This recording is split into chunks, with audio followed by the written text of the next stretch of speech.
The war room fell silent as Admiral Kresh stared at the holographic display. Red dots marked the locations of dead worlds.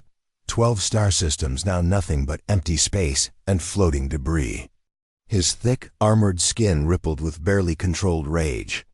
The Corellian Empire had never faced an enemy like this. General Vorthok Prime stood beside him, his massive frame casting shadows across the metal floor. Ice crystals still clung to his battle armor from his homeworld's frozen surface. He had led the Vorthok clans through countless wars, but never against machines that learned from every defeat. High Commander Zalara paced back and forth, her powerful muscles tensing with each step. The gravity on her ship was set to match her homeworld, crushing by most standards. She had survived storms that could tear apart mountains, but these enemies were something else entirely. "Show me the Nexus system again," Kresh commanded.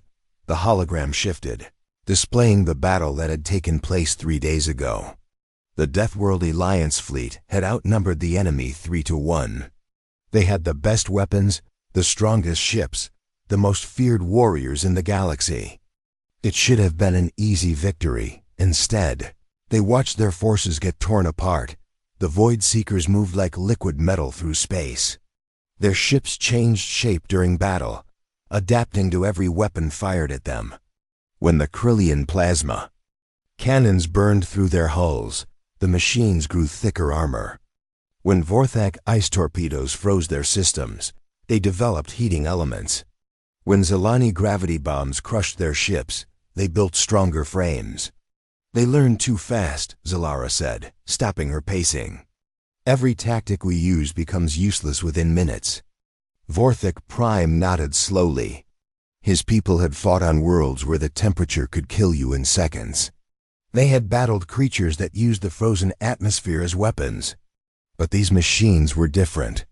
They did not just survive attacks, they improved from them. "Our ancestors conquered the harshest worlds in the galaxy," Kresh said. "The Corellian homeworld has volcanoes that never stop erupting. The air itself can melt steel. We became strong because we had to be. The Vorthok worlds are covered in ice storms that last for years," Vorthok Prime added. "Our children learn to fight before they learn to walk. Weakness means death. And Zilani gravity is 5 times stronger than most worlds," Zalara continued. "Our storms can level cities. We built our strength through constant battle against our own planet." The 3 leaders had formed the Deathworld Alliance centuries ago. Their species came from worlds so dangerous that just surviving childhood made them into warriors. Together, they had kept peace in their region of space through sheer power. No one wanted to fight races that considered deadly environments to be normal. But the Void Seekers were not alive. They could not be intimidated. They did not fear death because they were already machines. And worst of all, they grew stronger with every battle. "We need new ideas," Kresh said finally. "Something they have never seen before." "Where can we find warriors we have not already recruited?" Vorthok Prime asked. "We have contacted every Deathworld species in known space." Zalara stopped pacing again. She pulled up a new display, showing recent exploration reports. "There is one species we have not considered. The humans from Earth." Both males turned to look at her. Kresh made a sound that might have been laughter. "The humans? From that soft world with the breathable atmosphere?" "Their planet has perfect temperature," Vorthok Prime said. "Liquid water everywhere, gentle gravity. How could such a weak species help us?" Zalara studied the reports more carefully. "Look at their history files. They have been fighting wars for thousands of years. Not against their environment, but against each other." "That proves nothing," Kresh replied. "Many species fight among themselves, but humans never stopped," Zalara said. "Even when they developed space travel, they kept fighting. Their military records show tactics we have never seen. They use strategies that make no logical sense."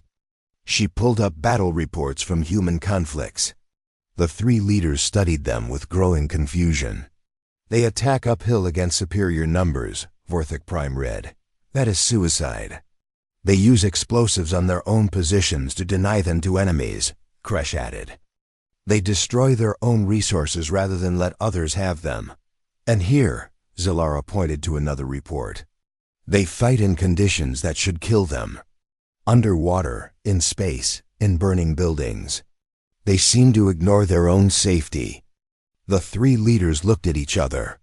Their species had become strong by surviving their harsh homeworlds. But humans seem to have become strong by creating their own harsh conditions. Their weapons are primitive, Kresh observed. Kinetic projectiles and chemical explosives. No energy weapons, no quantum technology. But they use them in ways we do not understand, Zalara replied. Look at this battle. They defeated an enemy with superior technology by using tactics the enemy could not predict. Vorthik Prime studied the human files more carefully. They fight differently than we do. We use strength and endurance. They use speed and confusion. Where we attack directly, they attack from unexpected angles. The Void Seekers adapt to logical strategies, Zalara said. But what if we used illogical strategies?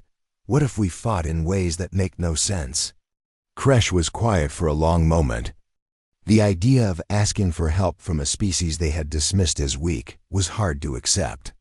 The Krillian Empire had never needed help from anyone, but 12 star systems were gone.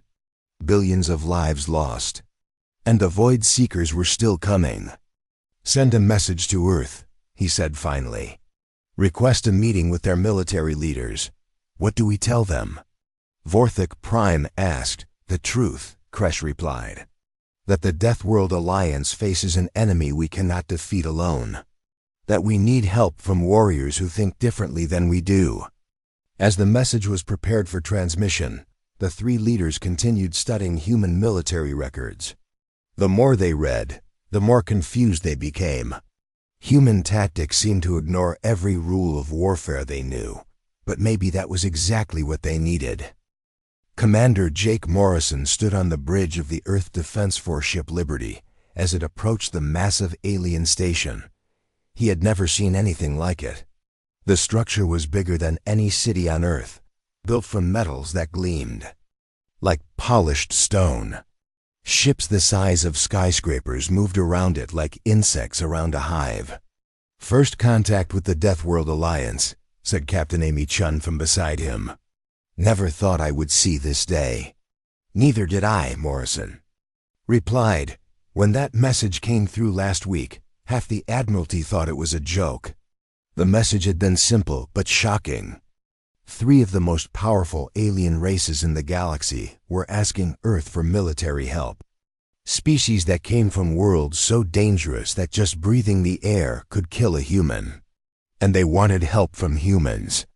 Orders from Admiral Lisa Barnes are clear, Chun said. We listen, we learn, and we see what they really want. The Liberty docked with the alien station. Morrison straightened his uniform and checked his equipment one more time. Behind him, Captain Steve Rodriguez and Colonel Dan Harper did the same. They were representing all of humanity today. The airlock opened with a hiss. The air that came through was thick and hot, smelling like sulfur and metal. Morrison stepped forward into a corridor that could have held a dozen humans standing on each other's shoulders. Admiral Kresh waited for them in the main meeting room. Morrison had seen pictures, but the real thing was impressive. The Krillian stood nearly 3 meters tall, covered in thick armor-like skin that looked like it could stop bullets. His face had no visible eyes, just sensors that glowed red in the dim light. General Vorthik Prime was even larger, his body covered in what looked like natural ice armor. Frost formed on the metal floor around his feet. When he breathed, small clouds of vapor came from hidden vents in his helmet. High. Commander Zalara was the most human-looking of the 3, but Morrison could see the powerful muscles under her uniform. She moved with the kind of controlled strength that came from living in high gravity. Humans, Kresh said, his voice coming from speakers built into his armor. You received our message. We did, Morrison replied. Though I have to admit, we were surprised. The Deathworld Alliance asking Earth for help is not something we expected. Neither did we, Zalara said honestly. Your species comes from a world that should have made you weak. Perfect atmosphere, moderate gravity, stable climate. How did you become warriors? Captain Chun stepped forward. Maybe we should start with why you need our help. Your message mentioned an enemy that adapts to your tactics. The room darkened as a holographic display appeared in the center. It showed a battle in space, with ships that looked like liquid metal fighting against the massive vessels of the Alliance. Morrison watched as the alien ship seemed to change shape during combat, growing new weapons and armor as the battle continued. The Void Seekers, Vorthik Prime explained. They are machines, but they learn from every attack. Watch. The display showed Alliance ships firing energy weapons at the enemy. For a few moments, the weapons worked, cutting through alien hulls. Then the enemy ships began to change, developing new armor that absorbed the energy blasts. They adapt within minutes, Kresh said. Every weapon becomes useless. Every tactic fails after the first attempt. Morrison studied the battle carefully. What happens if you use the same weapon twice? It becomes completely ineffective, Zalara replied. They remember everything. Interesting, Colonel Harper said. So they learn from patterns. What about chaos? The three alien leaders looked at each other with confusion. Chaos? Kresh asked. Random actions, Chen explained. Attacks that have no pattern. Strategies that change constantly. That would be inefficient, Vorthik Prime said. Good tactics require planning and coordination. Sometimes, Rodriguez said with a small smile. But sometimes the best plan is to have no plan at all. Kresh made a sound that might have been frustration. This is why we did not contact you sooner. Humans think differently than warriors should think. How do warriors should think? Morrison asked. With strength, Kresh replied. With discipline. With proven tactics that work. And when proven tactics stop working? Shun asked. The alien leaders were quiet for a moment. Finally, Zalara spoke. That is why we called you. Our tactics do not work against the Void Seekers. Morrison pulled up his own display, showing historical battles from Earth. This is the Battle of Thermopylae. 300 soldiers held off. An army of thousands by fighting in a narrow pass. Logical, Vorthik Prime said. Use terrain to your advantage. This is the Battle of Hastings. The English army pretended to retreat, then turned and attacked when the enemy chased them. Deception, Kresh acknowledged. Also logical. And this, Morrison continued, is the Battle of Stalingrad. Two armies fought in the ruins of a city for months. They used sewers, buildings, even individual rooms as battlefields. The alien leaders studied the images with growing confusion.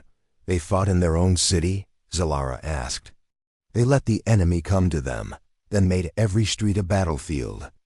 Rodriguez explained. Instead of one big battle, it became thousands of small battles. That seems wasteful, Vorthik Prime said. It worked, Harper replied. The attacking army was completely destroyed. Shun brought up more recent conflicts. Vietnam War. A smaller force defeated a larger one by refusing to fight the way the enemy expected. They used hit-and-run tactics, fought at night, disappeared. Into jungles. Afghanistan. Local fighters defeated multiple modern armies over decades by using simple weapons and knowing the terrain better than their enemies. Iraq. Urban warfare where every building could hide enemies. Battles fought room by room, house by house. The alien leaders were clearly struggling to understand. These tactics seem random, Kresh said finally. That is the point, Morrison replied. When your enemy expects you to be logical, being illogical becomes an advantage. But how do you coordinate such chaos? Zalara asked. Training, Harper said simply. We train our soldiers to think for themselves, to adapt quickly, to make good decisions even when they cannot talk to their commanders. Your soldiers fight. Alone? Vorthik Prime seemed shocked. Our soldiers fight together, but they can also fight alone when they have to, Rodriguez explained. Every human soldier is trained to be a leader. The meeting continued for hours.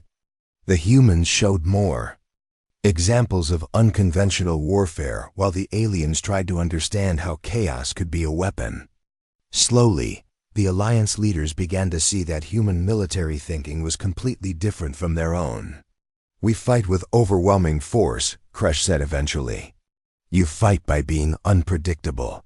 We fight with discipline and proven tactics, Vorthik Prime added. You fight by changing tactics constantly. We fight to show our strength, Zalara finished. You fight to win, regardless of how it looks. Morrison nodded. Will you let us help you? The three alien leaders looked at each other for a long moment.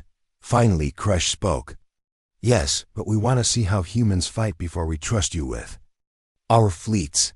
Fair enough, Morrison replied. What do you have in mind? The Kalos system, Zalara said.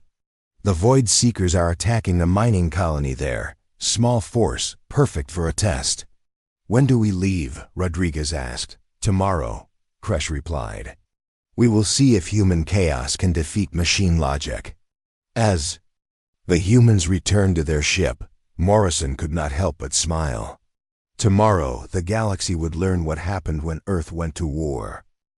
The Kalos system looked like a graveyard. 3 mining stations floated in pieces around the small planet. Debris from destroyed ships drifted through space like metal snow. The Void Seekers had been busy. Captain Steve Rodriguez stood on the bridge of the Hughes Manhattan, watching the enemy ships through the main screen. There were 12 of them, each one the size of a city block. They moved in perfect formation, their metal hulls shifting and changing as they scanned for threats. Human ships detected, came the voice from the Alliance command vessel. Admiral Kresh sounded skeptical. 3 small ships against 12 enemy vessels. Are you certain about this strategy? Rodriguez smiled. Trust us, Admiral. We have done this before. Behind the human ships, the massive Alliance fleet waited. Hundreds of vessels built for war, carrying weapons that could crack planets. But they held back, watching to see what the humans would do. All ships, this is Manhattan. Rodriguez spoke into his com. Remember the plan. Fast, random, and crazy. Copy that, Manhattan, came the reply from Commander Lisa Park on the Hughes Phoenix. Phoenix is ready to dance. Liberty standing by, added Captain Morrison from the 3rd ship. Let us show them how Earth fights. The human ships broke formation. Immediately, each one heading in a different direction. The Void Seekers paused, clearly confused by the scattered attack. Their sensors had expected a coordinated assault, but the humans were doing something else entirely. Rodriguez fired the first shot, launching a nuclear missile at the nearest enemy ship. But instead of aiming for the hull, he targeted empty space. Next to it, the explosion created a cloud of radiation and debris. What is he doing? General Vorthik Prime asked over the com. He missed completely. Wait and see, Morrison replied, diving his ship through the debris cloud.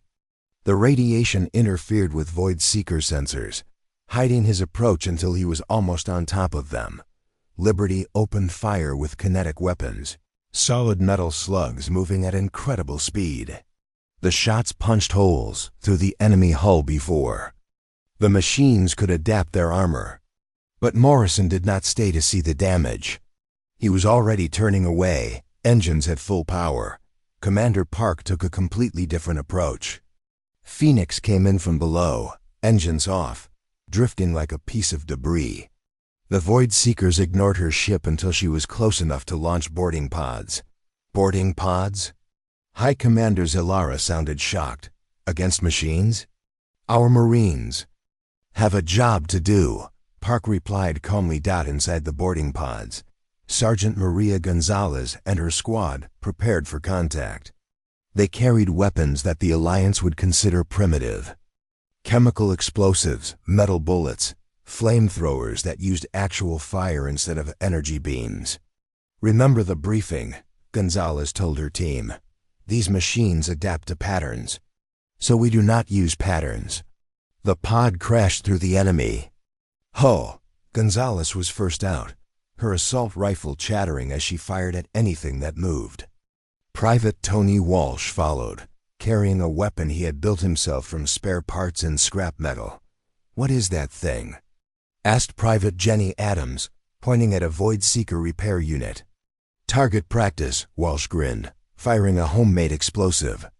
That turned the machine into twisted metal. The Void Seekers tried to adapt to the human weapons, but each Marine carried something different. Gonzalez used traditional bullets. Walsh had his jury-rigged explosives. Adams carried a flamethrower that sprayed burning chemicals. Private Alex Rivera attacked with a metal bat wrapped in barbed wire. "These humans fight like animals," one of the alien observers said. "No," Admiral Kresh corrected. "They fight like humans." Meanwhile, Rodriguez was leading the enemy ships on a chase through the asteroid field around Kalos. The Void Seekers followed in formation, trying to corner the human ship. But Rodriguez knew exactly where he was going. "Now, Phoenix," he called. Over the Commander Park had positioned her ship behind a large asteroid. As the enemy ships passed by in pursuit of Manhattan, she emerged from hiding and fired everything she had. Not at the ships, but at the asteroid itself. The explosion sent chunks of rock flying in all directions. The Void Seekers found themselves caught in a hail of stone moving at high speed. Their hulls, adapted to resist energy weapons, were not prepared for simple rocks. "Clever," Zalara admitted, using the environment as a weapon. But the humans were not finished. Morrison brought Liberty around from the opposite direction, firing missiles that split apart just before impact. Each missile became dozens of smaller warheads, all targeting different parts of the same ship. The Void Seekers tried to adapt their defenses, but the warheads were all different sizes and moved at different speeds. By the time their systems figured out how to stop one type, the others had already hit. Lieutenant Kyle Brooks piloted one of Manhattan's fighter craft straight into the middle of the enemy formation. His ship was damaged, engines failing, but he was still flying. Instead of retreating, he did something that made the alien observers gasp. He turned his fighter into a missile. "This is Brooks," he called over the comm, his voice excited rather than afraid. "Going out with style. Tell my wife I said hello."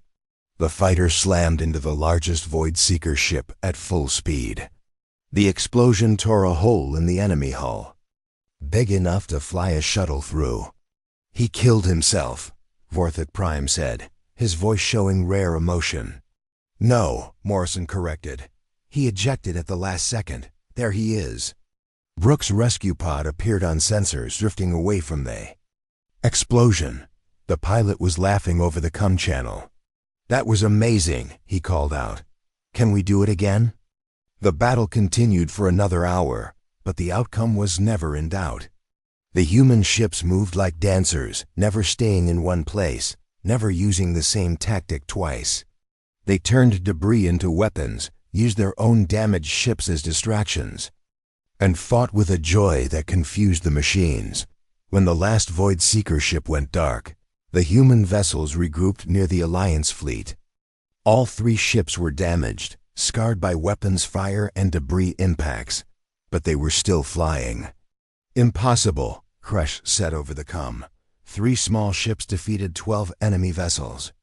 "Not impossible," Rodriguez replied. "Just human." Sergeant Gonzalez and her team returned from their boarding mission, carrying pieces of Void Seeker technology they had torn apart with their bare hands. Walsh had somehow connected a machine processor to a human computer, creating a hybrid system. That should not have worked. "The Void Seekers could not adapt," Gonzalez reported. "Every time they changed their defenses, we did something different. They kept trying to find our pattern, but we did not have one." "That is the point," Morrison said. Chaos is our pattern. The Alliance fleet moved forward to secure the system. As they collected data from the destroyed Void Seeker ships, alien commanders began to understand what they had witnessed. Human tactics do not follow military doctrine, Kresh observed. They break every rule we know. That is why they work, Zalara replied. The Void Seekers cannot adapt to randomness, because randomness has no pattern to learn. General Vorthek Prime was studying the battle recordings. They fight with enthusiasm instead of discipline. They take risks that should result in death, and somehow they win. Will you let us help you fight the main Void Seeker force? Morrison asked. The three alien leaders looked at each other. They had watched three primitive human ships destroy an enemy that had been winning against their advanced fleets. Yes, Admiral Kresh said finally, but this time we fight together. Your chaos, and our strength. And our fleets will follow human tactical doctrine? Vorthek Prime asked. Rodriguez grinned. Welcome to Earth-style warfare. Hope you are ready for a wild ride. As the combined fleet prepared to leave Kalos, the Alliance began to understand that they had not just gained new allies. They had learned a completely new way to fight. The news of the Kalos victory spread across the galaxy like wildfire. For the first time in months, someone had completely destroyed a Void Seeker force instead of just driving them away. But the victory came with a price. The enemy now knew about human tactics. Admiral Lisa Barnes stood in the war room aboard the flagship UES Constitution, studying intelligence reports from deep space. The Void Seekers were changing their behavior. Instead of attacking in small groups, they were gathering their forces into one massive fleet. They are learning, she said to the assembled commanders. The machines know we can beat them in small battles, so they are preparing for one big fight. Captain Nina Foster had just returned from a scouting mission to the Omega Nebula, where the Void Seekers had built their main base. Her ship, the U-East Wolverine, barely escaped with the information they needed. The central processing hub is there, Foster reported. A structure the size of a moon, surrounded by thousands of ships. Every Void Seeker in the galaxy is connected to it through quantum networks. Colonel Dan Harper studied the tactical displays. If we destroy the hub, do we stop all of them? Maybe, Foster replied. But getting close enough will be suicide. The defenses are unlike anything we have ever seen. Admiral Kresh entered the room, his massive form filling the doorway. Behind him came General Vorthek Prime and High Commander Zalara. The Alliance leaders had been working with human commanders for weeks, learning to fight in ways their species had never imagined. Our fleets are ready, Kresh announced. 1,000 ships, the largest force the Alliance has ever assembled. Combined with 500 human vessels, Barnes added. But even with all that firepower, a direct assault on the Omega Nebula would fail. Major Rick Thompson stepped forward. He had been working on battle plans since the Kalos victory, trying to find a way to use human tactics on a massive scale. What if we do not attack directly, he suggested. What if we make them come to us? Impossible, Vorthek Prime said. The Void Seekers stay in the nebula where they are strongest. Not if we give them a reason to leave, Thompson continued. We start hitting their outer bases, destroying their supply lines, force them to come out and fight us. Zalara studied the star charts. That would take months. We might not have that much time. Then we go with the crazy plan, Barnes said. Quietly, everyone turned to look at her. The Admiral had been developing an idea that was insane even by human standards. We attacked the hub directly, she explained, but not to destroy it. We connect to it. The alien leaders made sounds of confusion and alarm. Connect to it? Kresh asked. The Void Seekers work through quantum networks, Barnes continued. Their strength comes from perfect coordination. Every ship knows what every other ship is doing. But that is also their weakness, Captain Amy Chun understood immediately. If we can introduce chaos into their network, their coordination breaks down. How do we connect to an alien quantum system? Foster asked. Thompson pulled up technical diagrams. We have been studying the wreckage from Kalos. Tony Walsh managed to link human computers to Void Seeker processors. If he can do it on a small scale, maybe we can do it on a large scale. Private Tony Walsh had become something of a legend after the Kalos battle. His ability to jury-rig alien technology with human equipment had impressed even the Alliance engineers. You want to connect a human mind to their network? Zalara asked. Not just one mind, Barnes replied. Multiple minds, a whole crew. The idea was terrifying and brilliant at the same time. Human consciousness was chaotic, creative, unpredictable. Everything the Void Seeker network was not. If they could introduce human thought patterns into the machine collective, it might cause a system collapse. Who would volunteer for such a mission? Kresh wondered. I will, Captain Steve Rodriguez said immediately. And me, added Commander Morrison. Count me in, Foster said. Within minutes, dozens of human officers had volunteered for what was essentially a suicide mission. The alien leaders watched in amazement as humans lined up to risk their lives for a plan that might not even work. Your species is insane, Vorthok Prime observed. That is the point, Rodriguez replied with a grin. The planning took weeks. Human and alien engineers worked together to build interface systems that could connect organic brains to quantum networks. No one knew if it would work, or if the volunteers would survive the process. Meanwhile, the combined fleet began moving toward the Omega Nebula. They traveled in small groups, using human hit-and-run tactics to avoid detection. Alliance ships learned to fight like humans, abandoning their traditional formations for chaotic attack patterns. Captain Lisa Park led training exercises, where Alliance pilots had to break every rule they had ever learned. Krillian fighters learned to ram enemy ships and eject at the last second. Vorthak soldiers practiced using captured weapons instead of their own advanced equipment. Zalani crews discovered how to turn their ships into improvised weapons. This feels wrong, one Krillian pilot complained after a training session. Good, Park replied. If it feels wrong to you, it will feel impossible to the machines. The first test came when they encountered a Void Seeker patrol near the nebula. Instead of fighting in formation, the Alliance ships scattered like the humans had taught them. The enemy tried to adapt, but chaos was harder to counter than they expected. Sergeant Maria Gonzalez led a boarding party onto a Void Seeker command ship. But instead of trying to destroy it, her mission was to plant interface devices throughout the vessel.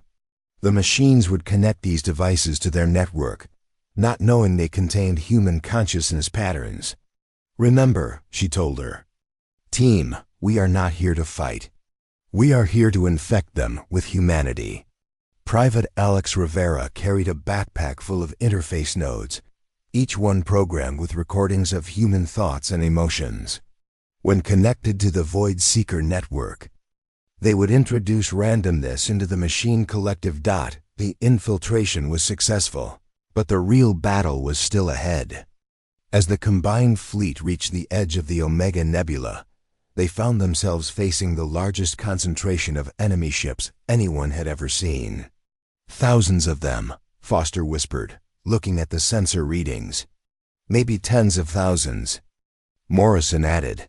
Admiral Barnes looked around the bridge at her crew. These people had volunteered to connect their minds to an alien network, knowing they might not survive. They were ready to sacrifice themselves to save the galaxy. All ships. This is Constitution, she announced over the fleet comm. Today we show the universe what happens when you threaten Earth and her allies.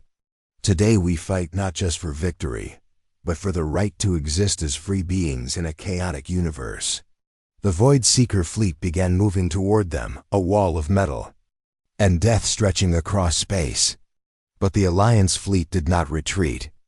Instead, They prepared to do something no military force had ever attempted. They were going to teach machines how to be human. Interface systems ready, the chief engineer reported. Volunteer crews standing by, Rodriguez added. Barnes took a deep breath. Begin the final approach. Time to end this war. As the two fleets closed the distance between them, everyone knew that the next few hours would determine the fate of every living being in the galaxy. The ultimate test was about to begin. The Omega Nebula blazed with light from thousands of weapons as the largest battle in galactic history began. Alliance ships scattered in all directions while Void Seeker vessels moved in perfect formation, their hulls shifting and adapting to each attack. Admiral Lisa Barnes watched from the bridge of the UES Constitution as her plan unfolded. Human and alien ships fought side by side, but this time the Alliance forces moved like humans. Krillian dreadnoughts broke formation to attack from unexpected angles. Vorthok ice ships rammed enemy vessels before spinning away. Zelani gravity cruisers used the nebula itself as a weapon, pulling debris into enemy formations. The machines are confused, reported Captain Amy Chun. They keep trying to predict our movements, but we are not following any pattern. In the middle of the chaos, Captain Steve Rodriguez guided his ship toward the massive processing hub. The structure was larger than most space stations, covered in weapons and surrounded by defensive ships. Getting close would be almost impossible. Almost. Phoenix and Liberty, follow my lead, Rodriguez called over the comm. Commander Lisa Park and Captain Jake Morrison acknowledged. Their ships moving to flank positions, the three human vessels dove toward the hub using a tactic that made the alien observers hold their breath. They flew straight through the defensive fire, engines at maximum power, taking hits that should have destroyed them. Evasive maneuvers? Asked General Vorthok Prime from his command ship. Nope, Rodriguez replied cheerfully. We are flying straight at them. They cannot adapt to what we are not trying to avoid. Void Seeker weapons tracked the human ships, but their targeting systems were designed for enemies who tried to avoid being hit. Humans flying directly into the fire without dodging created calculation errors in the machine minds. Rodriguez's ship took a direct hit that tore away half his engines. Instead of retreating, he used the explosion as cover to get even closer to the hub. Interface ready, called Lieutenant Sarah Brooks from the engineering station. She was Tony Walsh's partner in the crazy science that made human-machine connections possible. Do it, Rodriguez ordered. The connection happened instantly. Rodriguez felt his mind pulled into the Void Seeker network, his consciousness suddenly linked to thousands of machine intelligences. For a moment, the experience was overwhelming. Perfect order, logical thought, calculated responses to every possible situation. Benny started thinking like a human. The first thing Rodriguez did was remember a joke his father had told him 20 years ago. The punchline made no logical sense, but it was funny because it was unexpected. The Void Seeker network tried to process the joke and failed completely. The second thing he did was think about his wife making pancakes on Sunday morning. The memory was warm and chaotic, full of smells and sounds and feelings that had no military value whatsoever.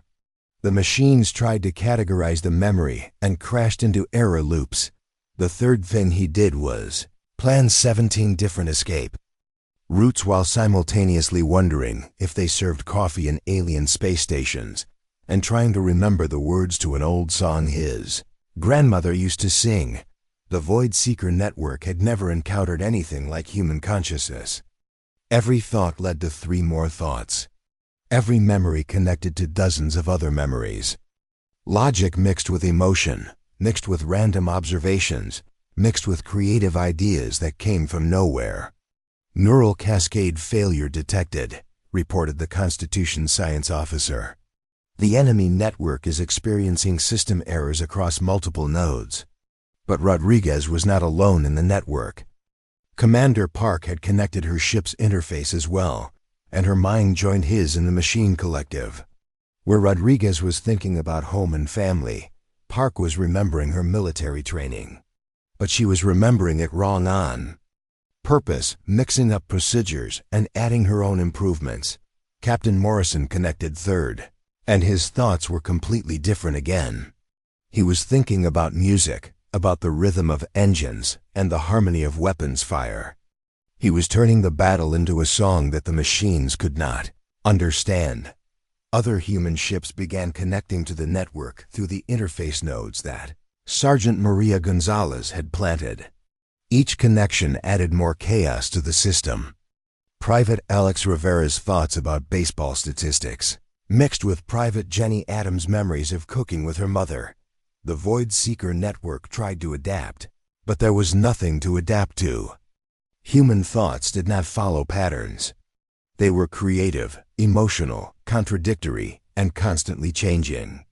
The perfect order of the machine collective could not process the beautiful chaos of organic minds. Enemy ships are losing coordination, Admiral Kresh reported from his flagship. Their formations are breaking apart. All across the battlefield, Void Seeker vessels began moving erratically. Some ships stopped responding to commands. Others fired at their own allies. The network that had made them so dangerous was now there. Greatest weakness: how long can the interface hold? Barnes asked her science team. Unknown, came the reply. The human volunteers are experiencing massive neural stress. We might lose them. In the network, Rodriguez could feel his mind being pulled in 1,000 directions. The machine collective was trying to understand him, to categorize his thoughts, to find the logic in his chaos. But every time it got close, he would think about something completely different. He remembered building a treehouse with his brother. He planned tactical maneuvers for a battle that would never happen. He wondered what aliens ate for breakfast. He composed a letter to his wife that he would never send. He solved mathematical equations while humming a tune his daughter liked. The machines could not keep up. One by one, Void Seeker ships across the galaxy began shutting down. The network that connected them was collapsing under the weight of human consciousness. Vessels that had been adapting and evolving for centuries suddenly forgot how to function. The processing hub itself began to flicker and spark.